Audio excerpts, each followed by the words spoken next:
Assalamualaikum warahmatullahi wabarakatuh. Perkenalkan, nama saya Elva Nofriza Hanifah dari Program Studi Ilmu Pemerintahan. Di sini saya akan menjelaskan tentang hukum pidana. Dan sebelum itu saya akan menjelaskan tentang sistem hukum yang ada di Indonesia. Oke, baiklah. Sebelum masuki hukum pidana, di sini saya akan menjelaskan tentang sistem hukum Indonesia. Sistem itu suatu kesatuan yang terdiri dari bagian-bagian yang saling berhubungan satu sama lain, secara fungsional dan saling tergantung. Sistem hukum dibatasi dalam suatu lingkungan. Perubahan suatu bagian berakibat pada bagian yang lain. Dan ketiga, membentuk suatu kesatuan kerja. Sistem adalah suatu kompleksitas elemen terbentuk dalam suatu kesatuan interaksi atau proses masing-masing elemen terikat. Dan kedua adalah hukum. Hukum adalah himpunan peraturan-peraturan hidup yang berisikan suatu perintah dan larangan atau perizinan untuk berbuat atau tidak berbuat suatu hal. Hukum bersifat memaksa, serta dengan maksud untuk mengatur tata tertib dalam kehidupan bermasyarakat. Hukum sulit untuk didefinisikan. Hukum memiliki banyak aspek atau segi, dan definisi hukum hanya dapat menjelaskan sebagian dari aspek keterbentuk dan aspek hukum. Tujuan hukum.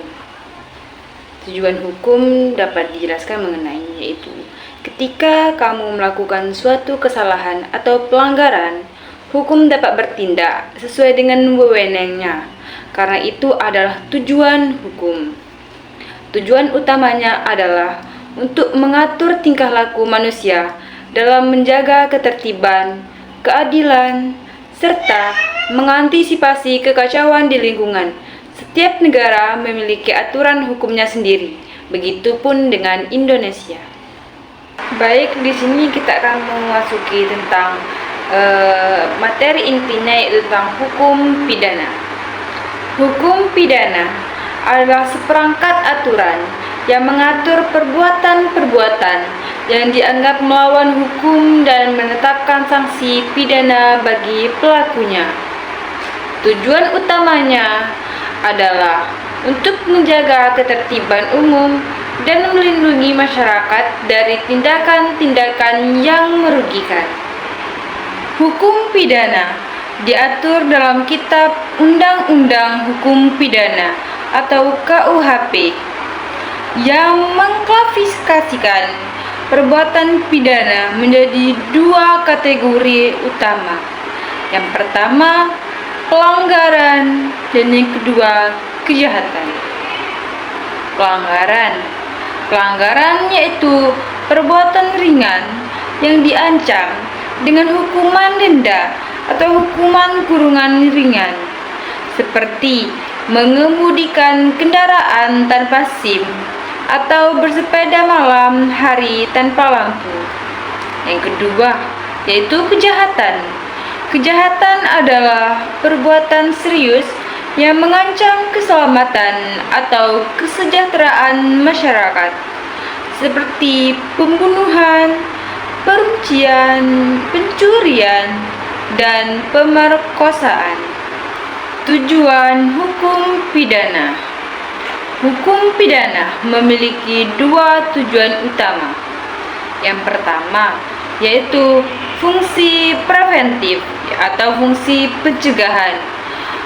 Fungsi preventif ini adalah untuk mencegah orang melakukan perbuatan pidana dengan memberikan ancaman hukuman. Yang kedua, yaitu fungsi represif, yaitu rehabilitasi, untuk mendidik pelaku tindak pidana agar mereka dapat kembali diterima dalam masyarakat sebagai individu yang baik. Dengan tujuan tersebut, hukum pidana bertujuan untuk menciptakan ketertiban dan keamanan dalam masyarakat. Jenis-jenis hukum pidana. Hukum pidana dibagi menjadi beberapa jenis, antara lain yaitu hukum pidana material. Hukum pidana material ini mengatur tentang perbuatan yang dapat dipidana, syarat-syarat untuk menjatuhkan pidana, dan ketentuan pidana itu sendiri. Ini diatur dalam KUHP. Yang kedua, hukum pidana formil.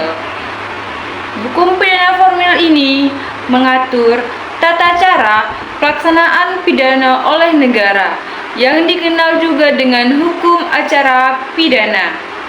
Diatur dalam Undang-Undang Nomor 8 Tahun 1981 KUHP. Hukum pidana umum, yaitu membuat aturan hukum pidana yang berlaku bagi setiap orang secara hukum.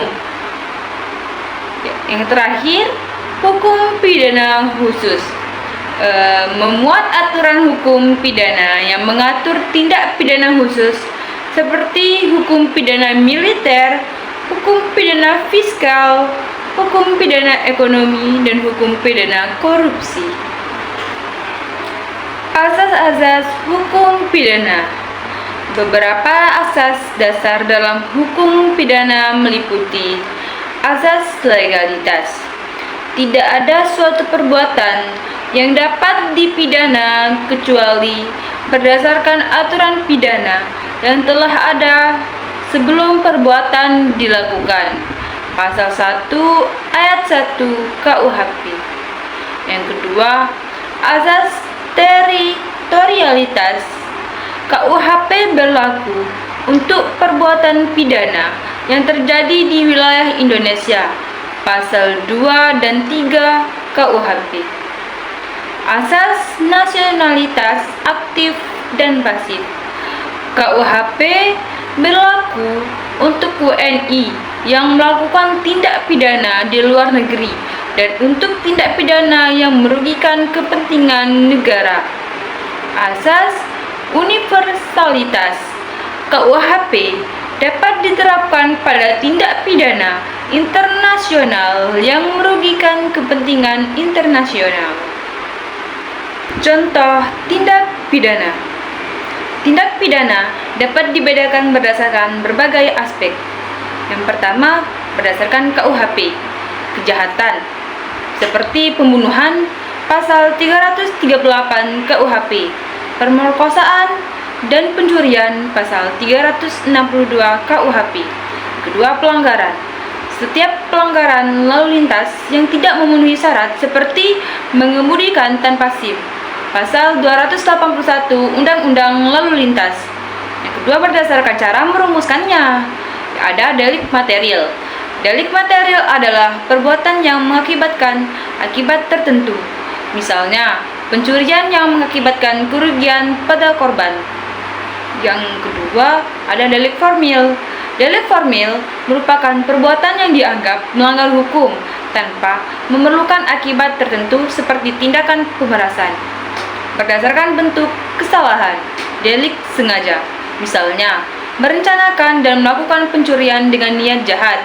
Delik tidak disengaja, yaitu misalnya menyebabkan kematian orang lain karena kelalaian dalam mengemudikan kendaraan, pasal 359.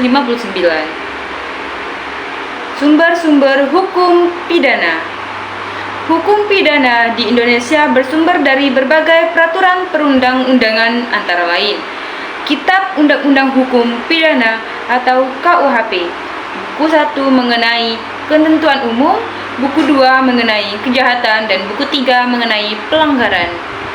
Undang-undang khusus seperti Undang-Undang Nomor 8 DRT tahun 1955 tentang tindak pidana imigrasi, Undang-Undang Nomor 9 tahun 1967 tentang narkoba, dan Undang-Undang Nomor 16 tahun 2003 tentang anti terorisme. Dengan memahami hukum pidana ini dan contohnya yang telah dijelaskan di atas, kita dapat lebih menghargai pentingnya peraturan hukum dalam menjaga ketertiban dan keamanan masyarakat. Oke, baik, sekian penjelasan yang saya dapat sampaikan. Sekian dan terima kasih. Saya akhiri dengan wabillahi taufik wal hidayah. Wassalamualaikum warahmatullahi wabarakatuh.